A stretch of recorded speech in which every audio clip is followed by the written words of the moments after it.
Hi there, I'm Jabal Wintrott, image and personal brand expert. I'm thrilled to be bringing you my second interview for rock stars of personal brand.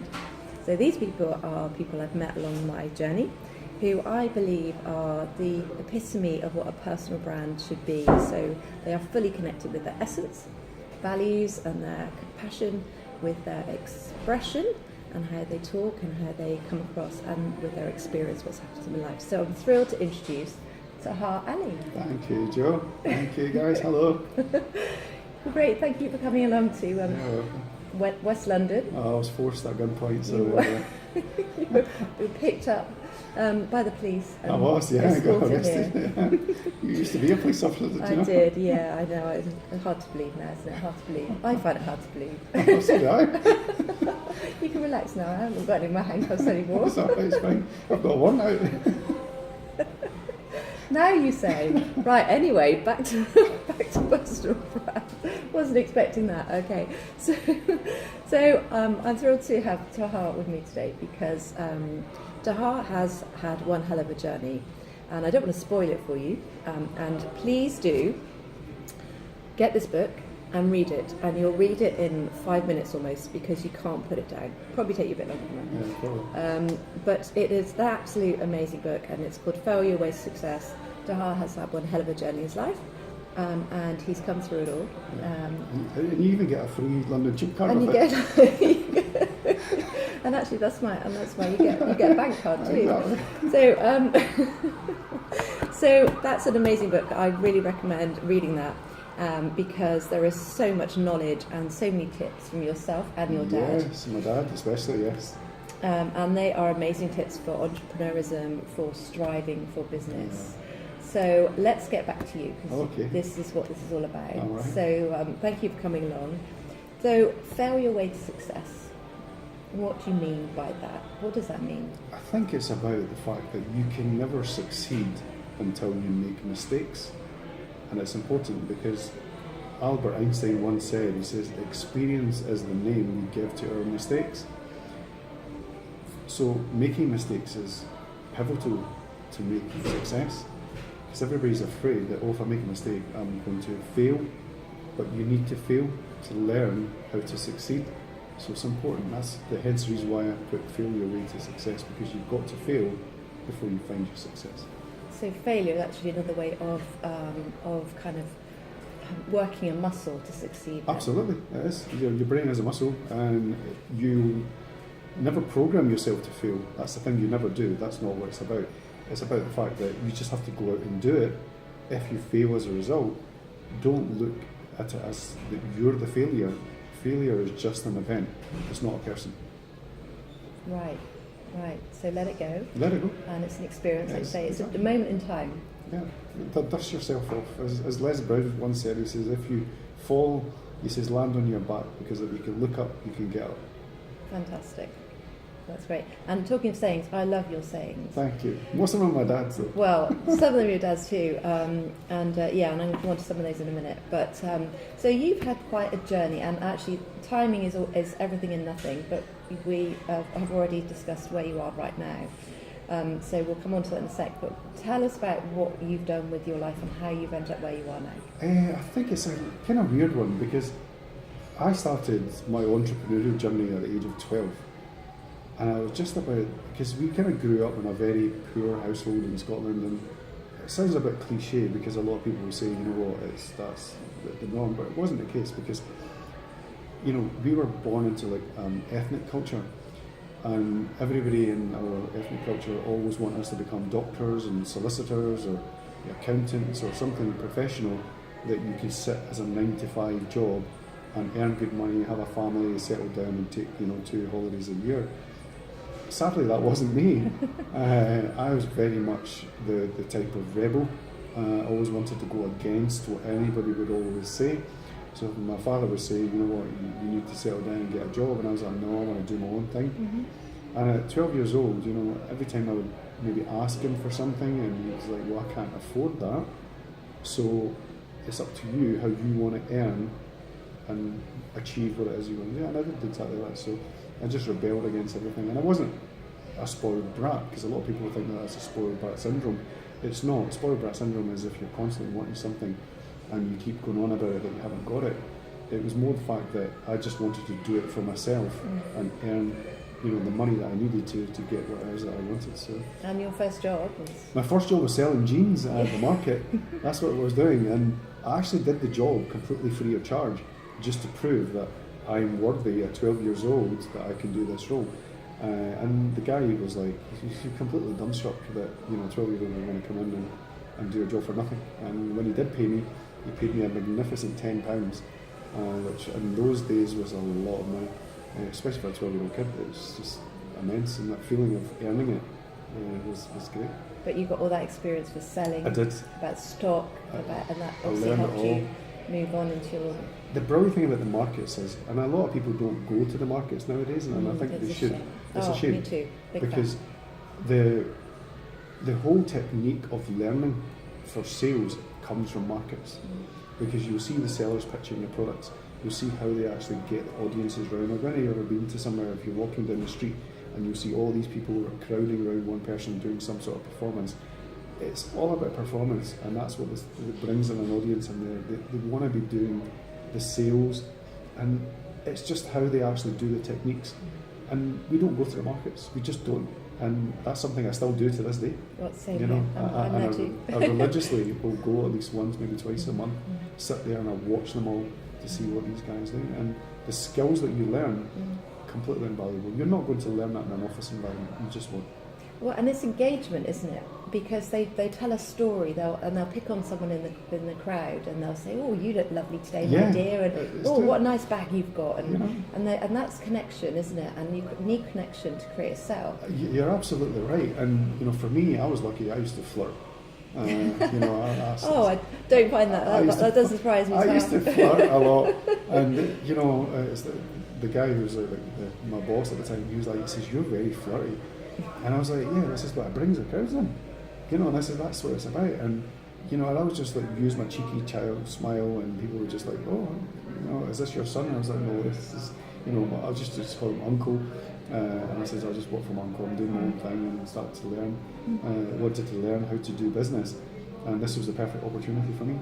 Yeah, fantastic! What an amazing kind of experience. Oh yeah, priceless. Even at that young age, yeah, priceless. Because it just stayed with you, didn't it? Yeah, still to this day. And then you went on to your next. So that was more. You started getting into property. Yeah, something. I'd done the markets with the jeans, and then my first own entrepreneurial venture was I started selling computer games from the same stall. So because he gave me a little bit of his table, and I said to him, I said, "Can I have a little bit of your table?" I said, "I would love to sell some products and make some money for myself to prove that I'm capable of making money." And I did, and he says, "What are you going to sell?" And I says, "I want to sell computer games," because at the time, most of them, probably too young to remember, Joe, it was the ZX Spectrum. The ZX Spectrum, that's me flirting now. That was the ZX Spectrum, the Commodore 64, and these were the games that were out, but a lot of the children couldn't afford them. But the games, once they had finished, who wants to play another game when it's finished? So I would go to the kids to say, "Give me your games which you're finished with. I'll sell them for you to the children that haven't played them yet, and then whatever money we make, split 50-50. So I didn't pay any money for the stock, I just got the games and practically just sold them on to a third party, and then gave half of the proceeds to the people I got the games from. Such a good business model. It was great, but I got very complacent. That was my first failure out of that. So. Okay. Yeah. So tell us about that. Yeah, I learned from it. I think at the time my mum was ill, so I kind of took my eye off the ball. I have this skill that I can sit in a room and I can listen to 5 conversations at the one time. And a lot of people kind of think, well, how do you master that art? And I says, I learned that from the markets, because each seller was selling something, and I'm thinking, right, what they're doing, and all of that was just going in at the one time. And I know that they all say men can't multitask, and that's probably true. But a lot of it was down to the fact that it's just your listening and observation skills become so enhanced because you're seeing everything, what someone's doing and what they're doing. And it's a great skill to have, because I can now. And it's kind of weird because I'll sit in a restaurant and I can hear everybody's conversation. Well, funny enough, so can I. But I learnt that skill as a police officer. Oh, right. Yeah. There you go. So, because when you're in the police, obviously you have you've got all the people you're dealing with and Yeah. all those different conversations, true. and you have to monitor what's going on, especially in a pub where there's fights Yeah. everywhere. But also you also have the radio constantly on, so you always have to hear, Yeah. listen out for what's going on the radio, because you need to monitor that, obviously, because True. that's your voice, Very that's your true. connection with the Yeah. outside world, especially when you're by yourself. So interesting, yeah. But hey, like anything, I think you can develop any skill you want. And I'm going to come back rather beautifully now in a very nice segue to one of these amazing quotes I've got from your book, which is, as children we are programmed to believe that something or someone is responsible for our lives, but the harsh reality is everything we ever hope to achieve is up to us. The only question you need to ask yourself is this: what are you going to do about it? So that's, I don't know why that just stuck into my head then, but I think that's really true, that you've got to embrace what's happened, because you did have quite a tough childhood. Yes, I mean, I don't want to keep going on and banging on about it. It was tough because, I lost my mother at a very young age, but at the same time, I watched her go through illness, and I was pretty much her carer along with my younger sister, and it was tough because my mother and father never spoke, so we kind of grew up in a household where the two of them would not even share the same floor space. And again, going from our culture, divorce in those days just wasn't an option, so it was a question of they lived the life in front of everybody else, that everyone's hunky-dory, but it really wasn't. And so as I seen my mother deteriorate, that was like something that no child at the age of 12, 13 to 14 should ever have to experience. So the years do become tough, and then when you realise that you're about to lose your parent, then that becomes very draining. You can't think to yourself, well, how am I going to grow? Because everybody relies on a parent, for everything pretty much. Even it doesn't matter what age you are, you'll still want your mother, or you'll still want your father, and even if it's just for some advice, because you know that they've got that experience a little bit more than you, that you can go to them and say, can you give me some advice because I'm a bit stuck. So I just knew I just didn't have that luxury. Yeah, well, and they're your role models, aren't they? Yeah, they are. My parents. I mean, everything. Even if they just feature in your lives a tiny bit, they still are a role model.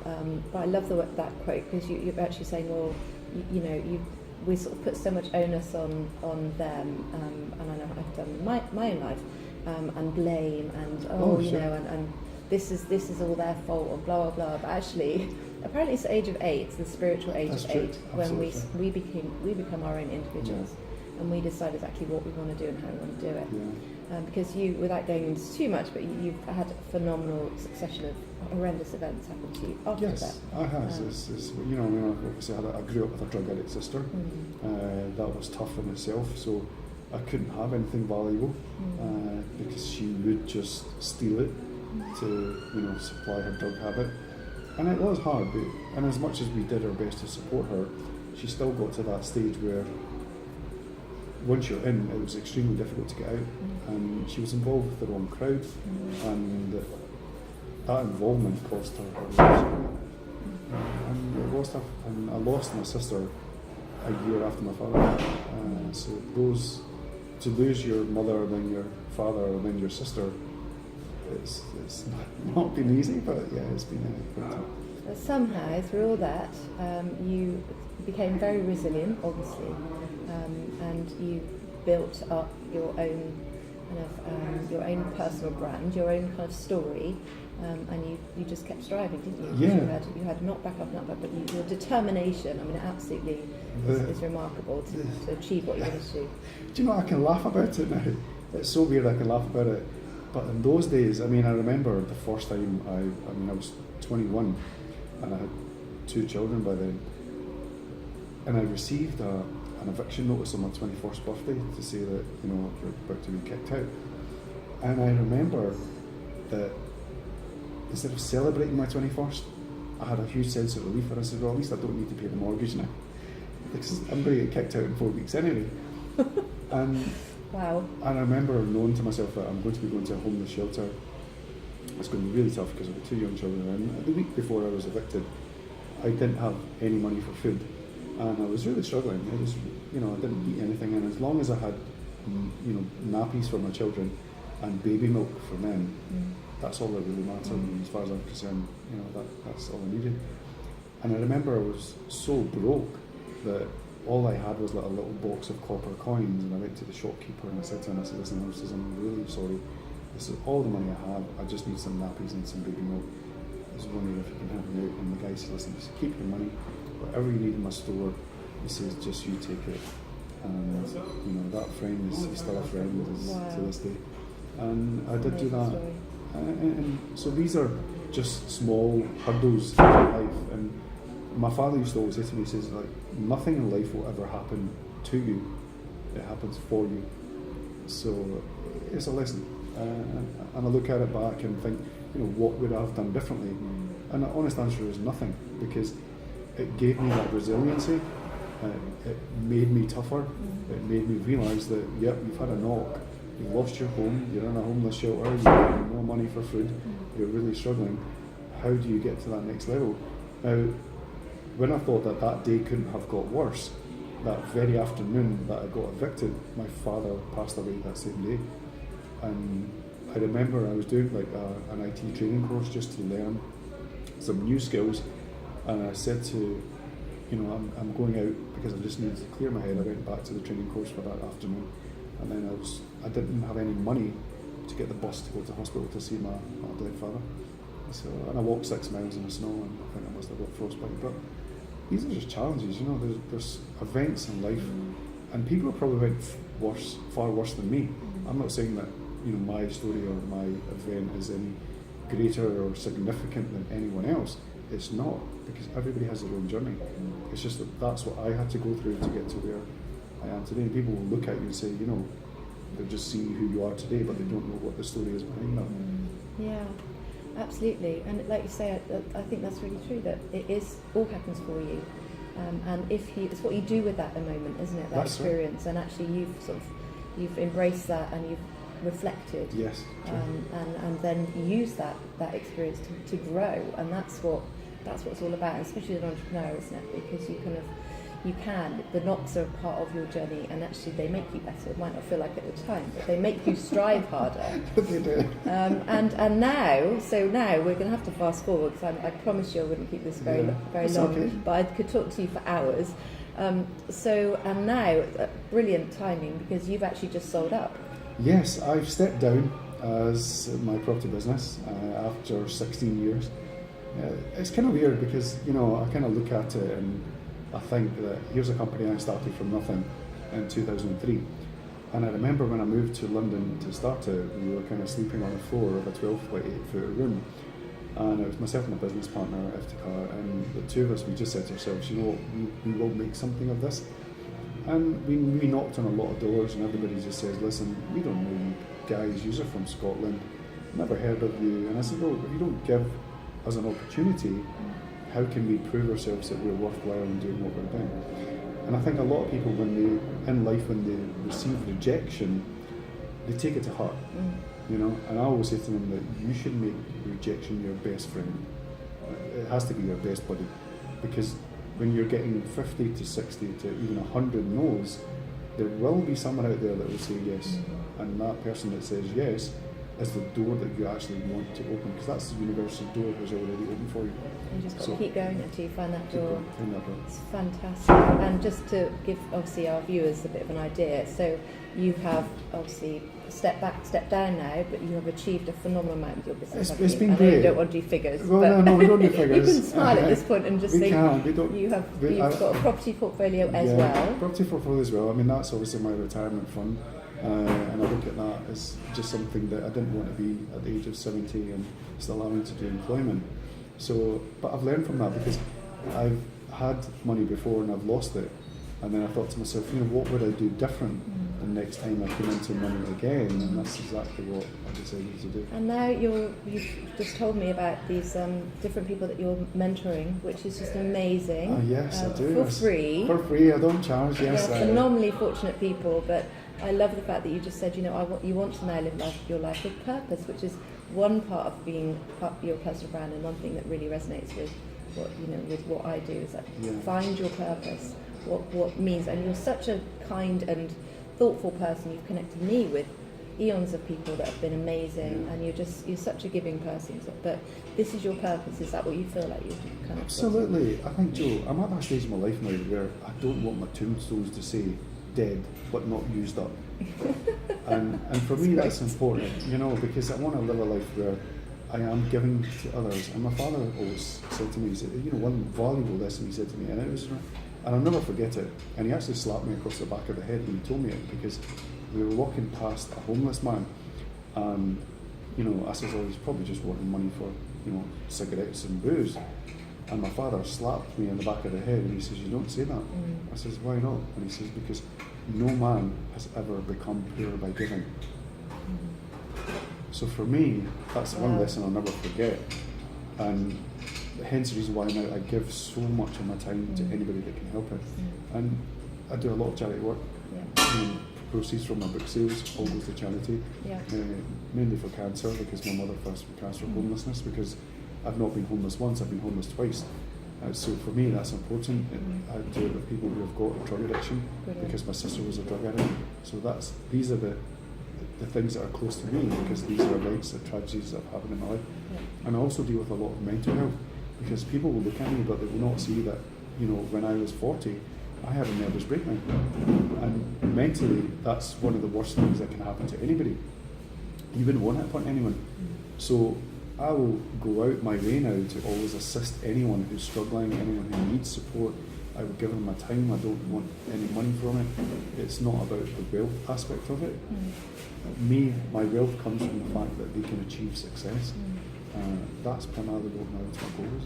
Brilliant. Thank you so much for your time today. You're welcome. Really kind of you. And if you want to find more about Tahar, read this incredible book. One of my top 10 of the most inspiring books I've ever read, ever. Yeah. And all the money goes to charity as well. And all the money goes to charity too, but it is phenomenal.